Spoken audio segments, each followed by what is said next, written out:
अगर आप इस वीडियो को 2 से 3 घंटे के भीतर देख रहे हैं, तो इसे तुरंत शेयर करें। अब देखना है कि आप कितना प्यार और सहयोग दिखाते हैं। यह लड़ाई सिर्फ हमारी नहीं है, यह हर उस व्यक्ति की है जिसे उनका अधिकार नहीं मिला। हम सब मिलकर इस पेंशन की लड़ाई को जीतेंगे। चैनल को सब्सक्राइब करें, वीडियो को शेयर करें और अपने सवाल कमेंट करें। आपके समर्थन से ही यह लड़ाई जीतने का हौसला मिलेगा। धन्यवाद। ईपीएस 95 पेंशन वृद्धि, श्रम मंत्री से वादे को निभाने की मांग। एनएसी की बैठक में हायर पेंशन पर सवाल। भारत में पेंशन एक महत्वपूर्ण मुद्दा है, जो लाखों लोगों की आर्थिक सुरक्षा से जुड़ा हुआ है। हाल ही में श्रम मंत्री ने ईपीएस 95 पेंशन योजना में वृद्धि का वादा किया है, जिससे पेंशन भोगियों में उम्मीद जगी है। यह वादा विशेष रूप से उन लोगों के लिए महत्वपूर्ण है जो कम पेंशन राशि के कारण आर्थिक कठिनाइयों का सामना कर रहे हैं। इस लेख में हम ईपीएस 95 पेंशन योजना, श्रम मंत्री के वादे और इससे जुड़े विभिन्न पहलुओं पर विस्तार से चर्चा करेंगे। साथ ही हम एनएसी की बैठक में उठाए गए सवालों और हायर पेंशन की संभावनाओं पर भी प्रकाश डालेंगे। आइए जानें कि यह वादा कैसे पूरा हो सकता है और इसका क्या प्रभाव पड़ सकता है। ईपीएस 95 पेंशन योजना, एक परिचय।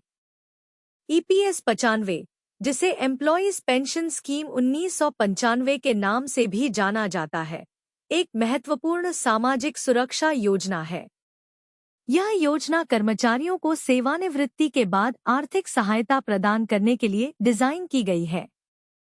आइए इस योजना के बारे में कुछ महत्वपूर्ण जानकारी देखें। विवरण जानकारी। योजना का नाम पेंशन स्कीम 1995, ईपीएस 95। लॉन्च वर्ष 1995। लाभार्थी निजी क्षेत्र के कर्मचारी। न्यूनतम सेवा अवधि 10 वर्ष। पेंशन की गणना आखिरी 12 महीनों के औसत वेतन का 50%। अधिकतम पेंशन 500 प्रति माह। वर्तमान में प्रबंधन प्रोविडेंट फंड ऑर्गेनाइजेशन, ईपीएफओ।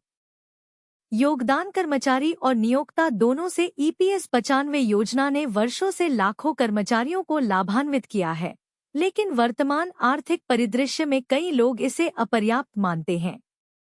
यही कारण है कि पेंशन वृद्धि की मांग लगातार बढ़ रही है। श्रम मंत्री का वादा, क्या है प्रस्ताव? श्रम मंत्री ने हाल ही में ईपीएस 95 पेंशन योजना में वृद्धि का वादा किया है। यह वादा निम्नलिखित बिंदुओं पर केंद्रित है। पेंशन राशि में बढ़ोतरी। वर्तमान अधिकतम पेंशन 7,500 रुपये से बढ़ाकर एक उच्च राशि करने का प्रस्ताव। न्यूनतम पेंशन गारंटी। सभी पेंशन भोगियों के लिए एक न्यूनतम मासिक पेंशन सुनिश्चित करना। पेंशन फॉर्मूला में संशोधन। पेंशन की गणना के लिए उपयोग किए जाने वाले फॉर्मूले में बदलाव। डियरनेस अलाउंस, डा, का समावेश। पेंशन राशि में डा को शामिल करने का विचार। यह वादा पेंशन भोगियों के लिए एक बड़ी राहत हो सकता है, विशेष रूप से उन लोगों के लिए जो वर्तमान में कम पेंशन के कारण आर्थिक संकट का सामना कर रहे हैं। एनएसी की बैठक, हायर पेंशन पर सवाल। नेशनल एडवाइजरी कमेटी, एनएसी, की हालिया बैठक में ईपीएस 95 पेंशन योजना और हायर पेंशन के मुद्दे पर गहन चर्चा हुई। इस बैठक में उठाए गए कुछ प्रमुख सवाल और चिंताएं इस प्रकार हैं। वित्तीय व्यवहार्यता। क्या ईपीएफओ के पास पेंशन वृद्धि के लिए पर्याप्त धन है? लाभार्थियों का दायरा। हायर पेंशन किन लोगों को मिलेगी और किन मानदंडों के आधार पर? प्रभाव मूल्यांकन। पेंशन वृद्धि का अर्थव्यवस्था पर क्या प्रभाव पड़ेगा? कार्यान्वयन की चुनौतियां। बढ़ी हुई पेंशन को लागू करने में क्या-क्या बाधाएं आ सकती हैं? न्यायिक निर्णयों का पालन। सुप्रीम कोर्ट के पिछले फैसलों को ध्यान में रखते हुए कैसे आगे बढ़ा जाए? इन सवालों के जवाब ढूंढना महत्वपूर्ण है ताकि एक व्यावहारिक और न्यायसंगत पेंशन वृद्धि योजना तैयार की जा सके। पेंशन वृद्धि की आवश्यकता क्यों है जरूरी? ईपीएस 95 पेंशन में वृद्धि की मांग लंबे समय से चल रही है। इसके पीछे कई कारण हैं। मुद्रास्फीति, बढ़ती महंगाई के कारण वर्तमान पेंशन राशि अपर्याप्त हो गई है। जीवन स्तर में सुधार, पेंशन भोगियों को बेहतर जीवन स्तर प्रदान करने की आवश्यकता। स्वास्थ्य खर्च, बुजुर्गों के लिए बढ़ते स्वास्थ्य खर्चों को पूरा करना।